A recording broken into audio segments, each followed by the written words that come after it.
Hello, magandang araw po muli sa inyong lahat mga kabayan. For today's video ay update po tayo dito po sa ating pabahay project dito po sa Lopez, Quezon. Ayan po yung kauna-unahang pabahay project po ng Team Beehive International.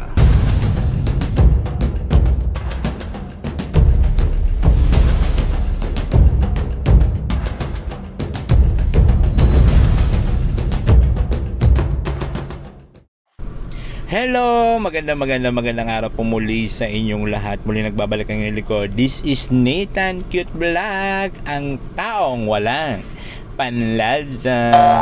Yes, hello mga kabayan, for today's video. So update lang po tayo dito po sa ginagawang pabahay ng Beehive International Group sa panguna po ni Madam President Milinki Official Vlog at ang kanyang grupo.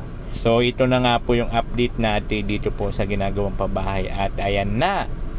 So konting kimbot na lang po ay matatapos na ang pabahay po nila ni Javier. So ayan po yung nakakatuwa dahil sa nagkaroon na rin po tayo ng pabahay project dito po sa probinsya ng Lopez, Quezon. Ayan po yung ginagawa nila tatay, na kung saan kunting panahon na lang po at matatapos na ang ginagawa nilang pabahay. So ayan na nga po siyempre nakakatuwa na may mga ganitong grupo na willing tumulong sa mga taong kahit hindi naman nila totally kilala personal, di pa nila nakikita personal, pero kung nakikita naman nila na deserving talaga tulungan, kitang-kita nyo naman ang tulong na inabot sa kanila, So hindi po birong tulong to, dahil po ay talaga magagamit po nila itong habang buhay. At siyempre malaking tulong to sa kanilang pamilya. Itong pamilya kasi nila Javels ay walang sariling bahay.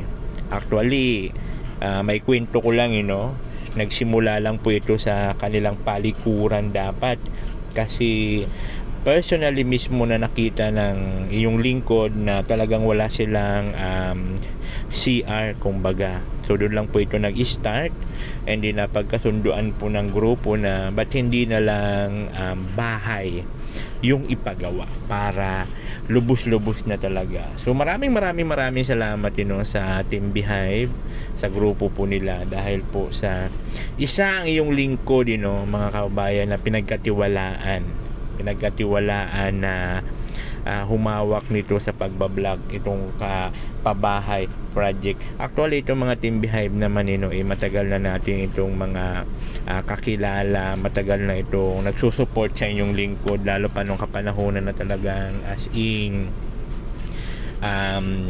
subasub kumbaga yung ating channel dahil sa mga sitwasyon, mga kaganapan, pero never po nila akong iniwan. Ang nakakatuwa lang doon, kahit hindi po nila ako personal nakakilala rin at hindi pa nila ako nakikita before, talagang pinagkatiwalaan nila ako. Actually sa ngayon naman nagkita-kita na rin kami ng mga ilan grupo nila pagka umuwi dito sa Pilipinas. So ilan na lang siguro sa kanila ang mga hindi ko pa nami-meet personally, pero ganun pa man, lubos na nagpapasalamat ang iyong lingkod dahil sa pagtitiwala, na kung saan yun nga ang pinaka-iingat-ingatan ko sa lahat, kasi ang tiwala pag yan po ay nasira, napakahirap ibalik, especially po pagdating sa pera. So maraming salamat po sa lahat po ng grupo ng Team Beehive sa pagtitiwala. Wala akong ibang masabi kung hindi pasasalamat. So sana marami pa po tayong magawang project, marami pa tayong matulungan ng mga deserving na mga kababayan natin na talagang hindi man sa mga pabahay, sa mga pang charity work natin, andyan po sila, nakasupport sa inyong lingkod. So maraming salamat po sa Team Behind.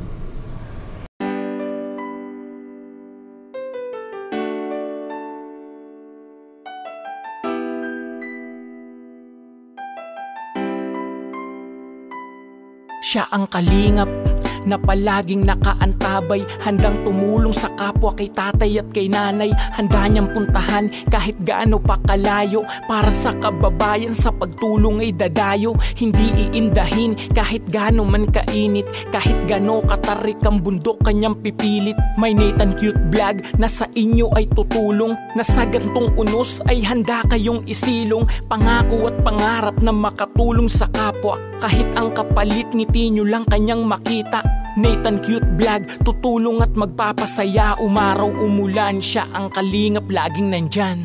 Salamat laging naandyan ka. Kalingap Nathan ay tutulong at magpapasaya.